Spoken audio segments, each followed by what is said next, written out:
Providing quality healthcare means identifying the right patients down to the individual across an entire population. It's identifying their risk factors to implement mitigations and preventions before health issues arise. It's about providing the right care at the right place at the right time. And providing this individualised care at a global scale calls for the need to crunch a bunch of data. Well, my guest today is Stoyan from Orion Health, an organisation that's been helping health institutions across the world provide personalised care on a global scale for a long time. But as we'll find out, the journey's just begun. In this episode, we're going to talk about the evolution of Orion Health in Australia, the social determinants of health, and we'll start to unpack the age-old question, what do we do with all this data? Let's make it happen, Team Health Tech. Welcome to Talking Health Tech with Peter Burge, a podcast featuring conversations with key players and influencers to promote innovation and collaboration for better healthcare enabled by technology.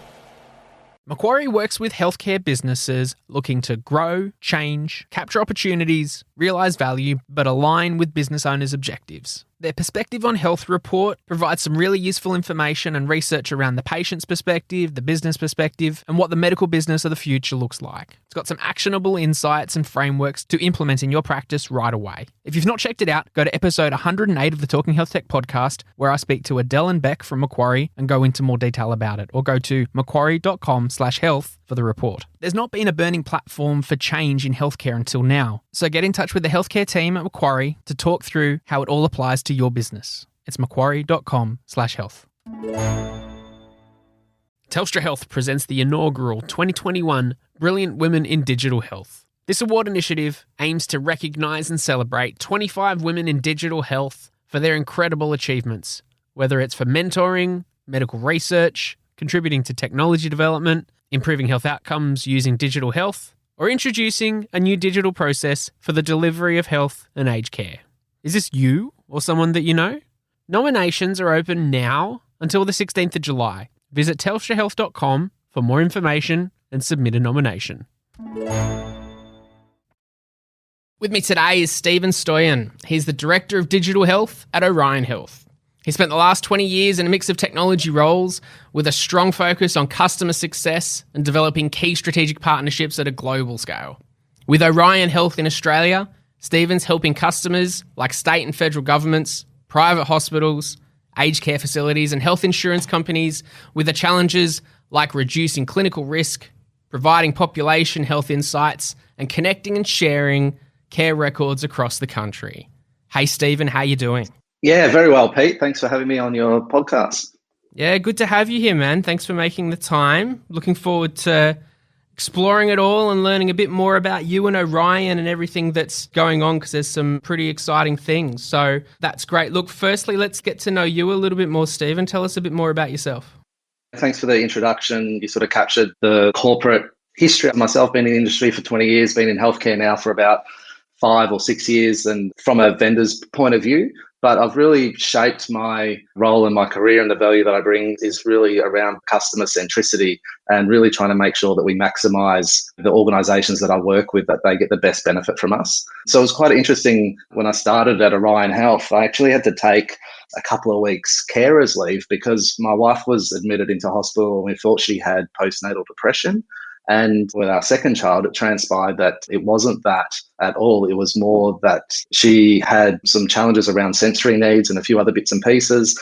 And after a grueling 2-year journey, we finally recognised and she's been assessed that she's on the autism spectrum, and she also has ADHD. Now, the reason for this journey was initially started on the back of our 7-year-old and her behaviour when she was like 3 or 4. We thought this was quite unusual. And we saw so many gaps in the systems, meeting with different people and different providers and different specialists. And I think it was like the 4th or 5th specialist that we saw that actually suggested that maybe our little Summer is on the spectrum. So as you can experience working for an organisation like Orion Health, and you're providing these insightful solutions that are packed full of data, it's how can you get that information out to the right people at the right time, as you say, and really improve the quality of life for people. And I think as we get more comfortable talking about mental health, more comfortable talking about autism and ADHD and those other individual traits, it's becoming quite a educational experience, I think, and it's also going to change people in the community and their attitude towards those people with those types of challenges. Working for Orion Health, I'm quite passionate about driving change, passionate about connecting data with people and maximising that user experience to ensure that every person gets the right care for in the right place at the right time. What a fascinating journey. Thank you so much for sharing that insight into your background and family as well. It certainly does create a lot of relevance there and speaks to what we're talking about today. Look, tell us a little bit more for those that don't know about Orion Health. What is it? Who's it for? And what problems it solves? Orion Health is a global award-winning health tech provider that supports the delivery of optimised digital healthcare at a jurisdictional level. But here in Australia, we've had this sort of identity crisis where we've been renowned for doing something a little bit different, which is focusing on interoperability with our Rhapsody product, which has since been sold off of the business. And also we've been earmarked as an EMR provider competing with the likes of Cerner and Allscripts, which is definitely not the case. And when I was hired to join the business 2 years ago, I was told to shake things up and do a 360-degree review of the business. And I'm excited to say that we've completed that now. And it's taken me 2 years, but we're in an exciting phase and we're going to make some big announcements very soon. The problems that we try to solve is looking at how we take all that data and provide value back to the different consumers of that information. So again, being a consumer or a patient, being the clinician and trying to make some educated decisions on what to do. And then also at an organisational level around reporting and getting insights to improve efficiencies, to improve decision-making and those sorts of things. And there's just so much data out there today.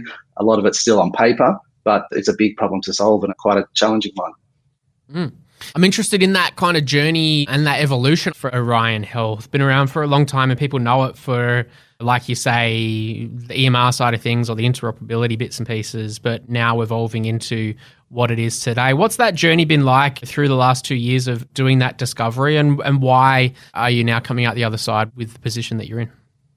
We've been renowned for our integrated clinical information sharing, probably more so out of Australia. And we've had some bespoke solutions here, or point digital solutions that I call them, for a long time. So we provide a cancer screening digital care record, which predominantly focuses on breast screening at the moment. And that's currently being used by Cancer Institute New South Wales, also ACT Health and Tasmania. We have a digital care record for Justice Health and Forensic Mental Health Network in Sydney as well. And they're quite unique in the sense that they're not a hospital provider per se, like a local health district. They actually provide in-hospital support. They've got a couple of hospitals, but it's more community-based and also looking at the different correctional service centres and police stations and the like. So, for instance, if you have a pretty good night and you get taken in for, say, drunk and disorderly and you've got a headache and you need to get prescribed some or given some Panadol, they need to be able to track that. So we're currently in the processes of building a system with them at the moment, which will allow them to digitalise that and make sure that there's no clinical risk associated with medical dispensing. The sharing of data has historically been focused on the clinicians at a hospital level and looking at different systems that sit outside the EMR that might connect into that. And for a long time now, it's all been, say, that jurisdictional-led or jurisdictional focus around looking at federal and state departments and how we can work with them.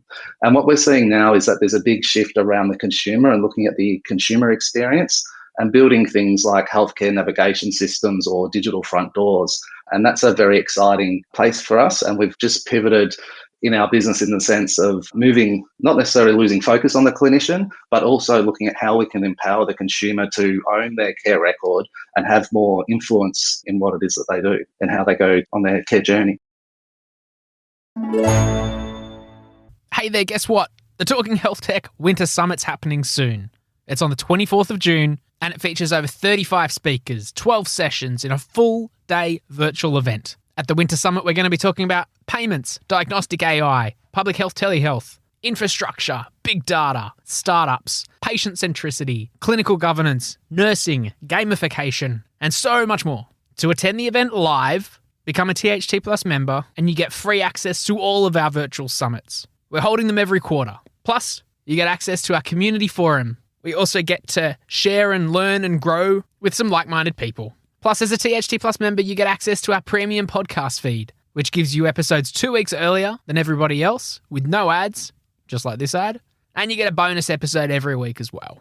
So we've got over 100 members in the community now. Everyone from GPs, technologists, accountants, lawyers, students, aspiring founders, digital health strategists, and me every single day. Health tech is hard. Don't do it alone. Join THT Plus today, and I'll see you in the community. Okie doke, back to the interview. And we talked a bit about it before too, prior to the recording, around connecting what you guys are doing with the social determinants of health and all around preventative health and optimized health, and speaking to the consumer a little bit more. Tell us a little bit more about that connection between the social determinants of health and how they're shaping what you're doing at Orion. It's important to understand what the social determinants are. And I think as we go from our journey from childhood to adulthood, there's quite a lot of things that happen along the way and things that impact us, things like tobacco use, alcohol use, unhealthy diets, and also lack of physical activity. And they really shape or increase our risk of potentially needing the services of a healthcare system as we get older. So what we're seeing is by looking at social determinants of health at a population health level, whether it's state-based, country-based, will allow us to start predicting some of these outcomes. And hopefully, if we have the systems that can connect the health system to the consumer, then we can start identifying who, at a patient level or a pre-patient, at a consumer level, who are the people that are going to need the help the most, and how can we start working with them in a preventative manner to ensure that they don't need to go into hospital and get that care. So things like diabetes and lung cancer, for instance, that is all attributed to these social determinants are really things that could have been addressed prior to needing that expensive care that happens in hospital. It's always more helpful to put it in context of a particular human too, and I guess that's a little bit of the theme of this conversation too. Do you have any examples or stories that you can share about how data's been used to make a big impact on someone's life? Yeah, we do. We've got plenty of stories. And the one that comes to mind was a patient in the UK. And in the UK, we've been a long-term partner of the healthcare system and provided what we call an integrated digital care record. And that basically allows them to connect everything from acute care to GPs to allied health, specialist services, pathology, radiology, all sorts of information, and basically create that one central care record for the patient. And in this particular instance, it was a mental health patient that had repeat episodes of presenting themselves at the emergency department. And the majority, well, in fact, all the times that they went there, it wasn't because they were physically sick, but potentially they were thinking that they were sick and they needed to get addressed. And obviously the cost per patient within an ED department is quite expensive. And on this particular instance, they presented with chest pain and they were suggesting that potentially they thought that they were having a heart attack. And the patient had presented previously with those symptoms before. They do the triage and admit them and do the scans on the heart rate and everything else, and then they get discharged. But in this particular instance, the GP or the clinician that was looking after them actually jumped into their integrated digital care record and noted that there was some commentary from the GP practice that talked about how they'd been presented at the GP practice a few days earlier with similar chest pains.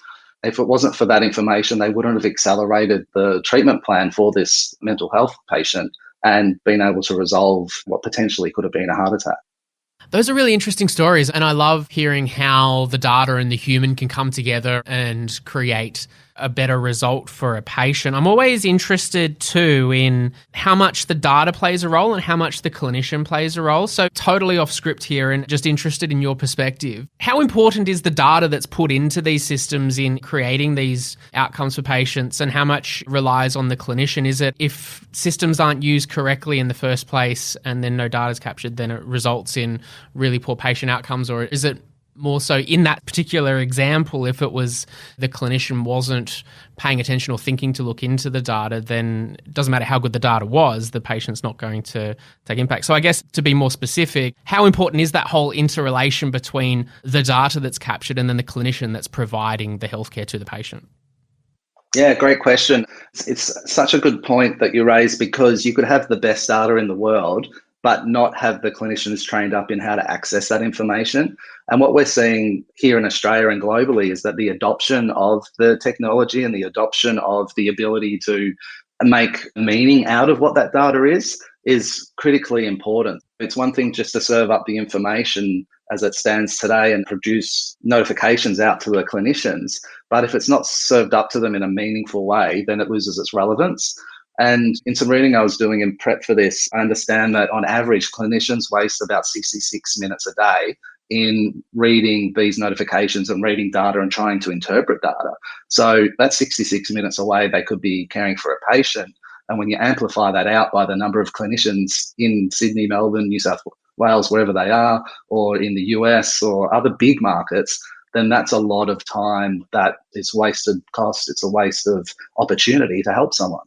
Getting that data to them in a meaningful way is critically important. No, I totally agree with you. And building on that then, at the Winter Summit coming up, at the Talking Health Tech Winter Summit on the 24th of June, you'll be speaking on a panel session with a few other people on one of the main talks of the day, which is titled What to Do with All This Data. And that's going to be a really interesting one. I'm curious from your side what you're expecting to hear out of and also talk about in this particular session. In my own terminology, I like to think that there's dumb data and smart data. Right. So back to that previous point around what do we do with the data if it's not presented in a meaningful way? Well, that's really dumb data and it's not going to help us. It's not going to help us make decisions. It's not going to make an impact at an individual level or at a population level. So it's how can we take all this data from all these different touch points and make it smart and empower the consumers, the clinicians and the operators of the organisations to make the best decision for us as an individual and for the operations across the state. We're seeing a lot of investment in digital transformation now because of COVID and how things like tracking patients and seeing those that are at risk of COVID or potentially have been in the same premise as a person that had it previously. So without knowing that information, and we've had a few false starts here in Australia around getting this right, it's again back to how do we get that smart? How do we get to make really cool decisions? And how do we ensure that the clinicians have the right information at the right time to make the right decision? Yeah, they're all the right questions. Yeah, but if we flip that around, so that's sort of like from the clinician and the hospital level or the GP practice or wherever they're providing that level of service. But as a consumer, if I was recently diagnosed with cancer and after you get over the shell shock of that and you talk to the family, what do you reckon the first thing you would do? Being diagnosed with cancer, yeah, the first thing you would do. Yeah. I don't know. There's a lot of research. I don't know. I'd still be in that shock phase and then probably find other people and try and find a support network maybe. That's exactly right. So what I would do is start conducting my own research and understanding what the different types of treatments are available. Where has this worked before? Is there any pervasive type measures, looking at things like diet and high alkaline diets and those sorts of things? What a lot of people do, even if it wasn't cancer, say it was like a knee reconstruction or you broke your arm or something, you just jump on Dr. Google and start asking a bunch of questions there. And also going to organisations or websites like Patients Like Me, and trying to share your experience and learn from others, right? So crowdsourcing this information. Now, the problem with that is that this data and this information is unauthorized and you could potentially be reading the wrong information because it's not attributed to you. So what we want to do is take this data and empower authoritative figures like state government to be able to provide this to them through a digital front door so that they know that the facts or the information they're getting is highly accurate. So that's what I'm hoping to see from the data.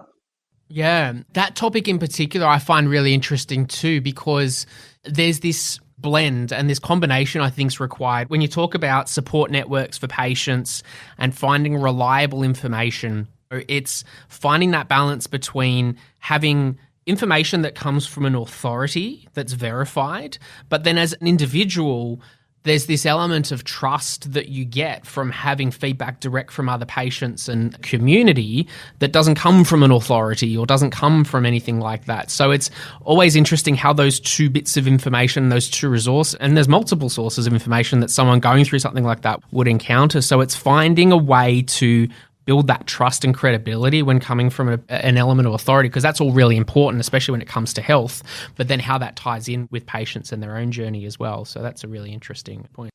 And then another big gap, which I've experienced myself with my own wife and child, is there's all that information out there, but as a carer, that circle of... Hey, before you go, remember to check out the lineup for our Winter Summit being held on the 24th of June. It's a full-day live event covering a bunch of important topics in health tech, with so many thought leaders and industry experts. You can buy tickets for the event directly or become a THT Plus member and attend the summits for free. For more information, go to talkinghealthtech.com/summit, and I'll see you there.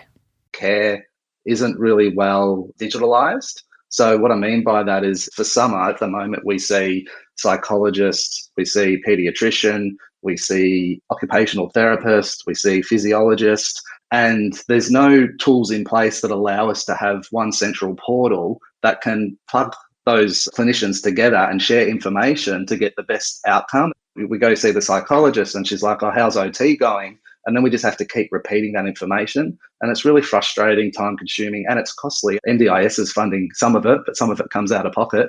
So there are smarter ways to do it. And I'm very passionate about trying to improve that whole circle of care, even to the point that looking at aged care and some of the challenges that they're facing today, if your parents are in that facility or your relatives are, you definitely want to be able to tap into some data repository to see how they're going so that you don't physically have to pick up the phone and check in every time you want to get an update. Yeah, awesome. I can't wait to keep that conversation going at the Winter Summit on the 24th of June. People can check out talkinghealthtech.com/summit for more information about that. But just back to Orion then and start to close things out, Stephen. What will you guys be focusing on over the next 6 to 12 months? What can we look forward to seeing? It's interesting to say, how do you predict what's going to happen in the next 6 to 12 months? And if you had asked me this question 18 months ago, no one could have predicted COVID, right? So we need to be ensure that whilst we have a core focus of objectives or value that we want to bring to market, we have to make sure that we've also investing in areas that don't necessarily have that addressable need right now. And that's where our research and development team come in, and they're looking at things that potentially could happen in the near future and building solutions out for that. But for us here in Australia, the 2 or 3 key areas for us are around the data. It's around how do we help the clinicians, how do we help state government and federal government and things like the Australian Digital Health Agency do a better job of things like My Health Record and passing information to one another. But then also a huge investment in the consumer experience and that circle of care and making sure that we have the right information at the right time. And then the last thing to do is we've looked at like health information exchanges and those things that Orion does well. It's funny, they call HIE in the US, but in the UK, they call it an integrated digital care record. And instead of reinventing the wheel here in Australia, what we're going to do is take their successful framework, their standard security measures and building blocks and bring that to the Australian market so that we have almost a bulletproof solution to deploy rather than trying to tackle this state by state, data by data. And this should speed things up, reduce the risk of project overrun and give a guaranteed outcome. So we're really excited about bringing that to the Australian market. Excellent. Looking forward to seeing more of that come out, and people can check out the information in the show notes of this episode on our website. If you go to talkinghealthtech.com/Orion Health, there's the listing for Orion there and also links to other resources available too. So, Stephen, thank you so much for joining us in this conversation today. Look forward to speaking with you more at the Winter Summit coming up in a few weeks, and good luck with everything moving forward. No worries. Thanks for having us, Pete. It's been an insightful conversation, and I do look forward to the Winter Summit. Thanks for listening to the show. Check out talkinghealthtech.com to connect with other people in our community and to learn more about the Australian health tech industry. Also, make sure you hit subscribe on your favourite podcast player so you don't miss an episode, and share this episode with a few people who need to hear it. Now go make it happen.